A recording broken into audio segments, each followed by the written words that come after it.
Why in news? The level of ethanol blending in petrol in India has reached 9.99%. What is ethanol blending? 1. Ethanol. It is one of the principal biofuels, which is naturally produced by the fermentation of sugars by yeasts or via petrochemical processes such as ethylene hydration. 2. Ethanol Blending Program, EBP. It is aimed at reducing the country's dependence on crude oil imports, cutting carbon emissions and boosting farmers' incomes. 3. Blending Target. The Government of India has advanced the target for 20% ethanol blending in petrol, also called E20, to 2025 from 2030. What is the significance of ethanol blending? 1. Reduce dependency on petroleum. By blending ethanol into gasoline, it can reduce the amount of petrol required to run a car, thereby reducing dependence on imported, expensive, and polluting petroleum. Today, India imports 85% of its oil requirements. 2. Save money.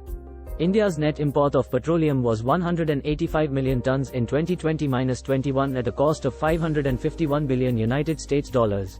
Most of the petroleum products are used in transportation and therefore, the E20 program can save the country $4 billion annually. 3. Less polluting. Ethanol is a less polluting fuel and offers equivalent efficiency at a lower cost than petrol. Availability of large arable land, rising production of food grains and sugarcane leading to surpluses, availability of technology to produce ethanol from plant-based sources, and the feasibility of making vehicles compliant to ethanol blended petrol, EBP, are some of the supporting arguments used in the roadmap for E20, which refers to the target as not only a national imperative, but also an important strategic requirement. What are the related issues? 1. National policy on biofuel. The new ethanol blending target primarily focuses on food-based feedstocks, in light of grain surpluses and wide availability of technologies. The blueprint is a departure from the 2018 National Policy on Biofuels, which prioritized grasses and algae, cellulosic materials such as bagasse, farm and forestry residue, and items like straw from rice, wheat and corn. 2. Risk of hunger.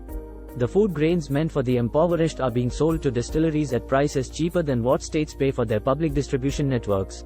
Competition between the distilleries and the public distribution system for subsidized food grains could have adverse consequences for the rural poor and expose them to enhanced risk of hunger. India ranked 101st of 116 countries on the World Hunger Index 2021. 3. Cost.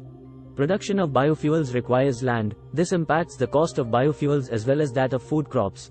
4. Water use. Massive quantities of water are required for proper irrigation of biofuel crops as well as to manufacture the fuel, which could strain local and regional water resources. 5. Efficiency. Fossil fuels produce more energy than some of the biofuels.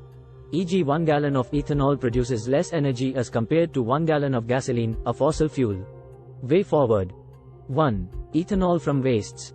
India has a real opportunity here to become a global leader in sustainable biofuels policy if it chooses to refocus on ethanol made from wastes. This would bring both strong climate and air quality benefits, since these wastes are currently often burned, contributing to smog. 2. Water crisis.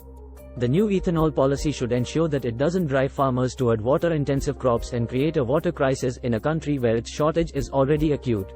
Rice and sugarcane, along with wheat, consume about 80% of India's irrigation water. 3. Prioritize crop production. With our depleting groundwater resources, arable land constraints, erratic monsoons, and dropping crop yields due to climate change, food production must be prioritized over crops for fuel. 4. Alternative mechanism. To achieve the key goal, that is emissions reduction, alternative mechanisms, enhanced electric vehicles uptake, installation of additional renewable generation capacity to allow zero emissions recharging, etc., need to be evaluated.